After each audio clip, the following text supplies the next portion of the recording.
very neat. So, this is my iPhone. I assume most of you have seen iPhones or even have one yourself.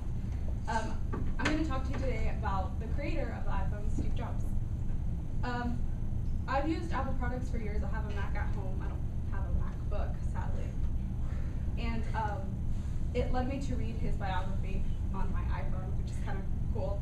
Goals, right? So today I'm going to be talking to you about Steve Jobs' life, his innovations, and his crazy, infamous personality. So first of all, we have to talk about his life, obviously. Steve Jobs was born on February 24th, 1955, according to Steve Jobs by Walter Isaacson, his official biography, because there's a lot of them out there, but that's the one that he authorized.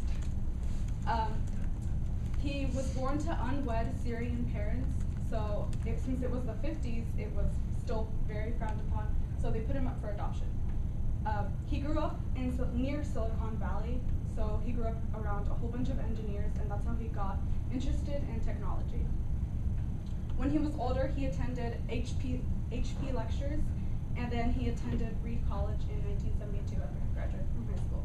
However, he only went to one semester of classes before he dropped out. He still continued to take classes there, though. He just kind of took whatever classes he wanted. He didn't want to follow the curriculum, and he didn't pay for the classes, which I wish he would have told us how he managed that, right?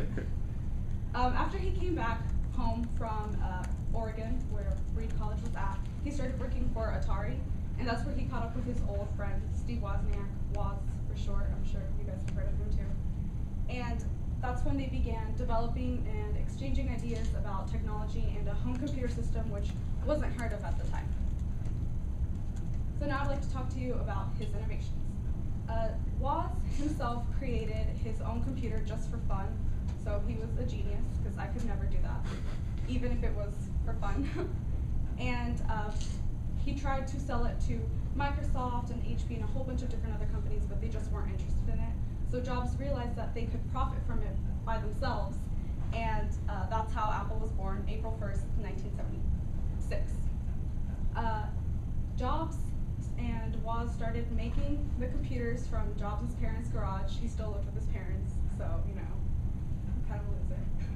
And then Jobs managed to sell them around town to different auto shops and computer stores for companies, because companies were the only ones that had computers at that time. Jobs managed to get a former Intel executive, Mike Markkula, to invest $250,000 in Apple. And from the boost of popularity and the boost of money, they created the Apple II, and that is what launched them into full-on popularity. And after that, they were pretty successful. They had their ups and downs. Jobs began to have a lot of disagreements and a lot of fights with the CEO at the time, John Sculley, and the board of directors, which led him to being kicked out of his own company in 1985. Jobs obviously was not going to sit down and take that and let them take his interests away.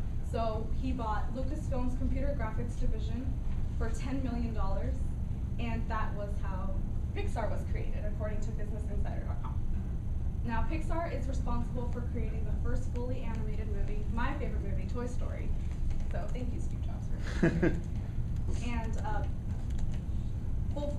fast forward to 1997, Apple was on the brink of bankruptcy, so they decided to boot out all the CEOs that they had, and they reinstated Steve Jobs. And then in 2001, Jobs created the iPod, which is their most profitable product that they have made so far. And then they had really big success after that, creating the iPhones and then the Mac OS X, all those programs. And now I'd like to talk to you about his personality. So Jobs was kind of a nut job. They described him as being very volatile but very charismatic. Bud Trebel, the VP of software technology at Apple, said it best when he said that he had a kind of reality distortion field, which meant that he could manipulate himself and others into believing anything he wanted with his charisma, his persistence, and his great marketing skills.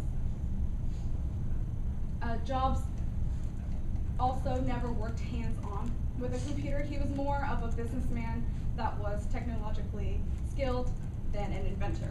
So this caused a lot of friction with the engineers at Apple because he would go up to them and he would tell them what he wanted and they would be like, dude, what are you talking about? It's never been done. I don't know how to do that. And so he fired a lot of people during his time at Apple. Another thing that was commonly said about Jobs was that he was really arrogant and self-centered. Apple made about $9 million just for Steve Jobs himself, and he cut out all the charity programs and anything that he could use to help other people. And then when he died, spoiler alert, yeah, he died. In 2011, they reinstated the charity programs because, you know, they're a pretty big company, they can help a lot of people. So to sum up today, I've talked about Steve Jobs' life, his innovations, and his crazy personality. And I think we can all agree, whether you're Apple versus Android or whatever, we can agree that Steve Jobs had a very big impact on anything he did.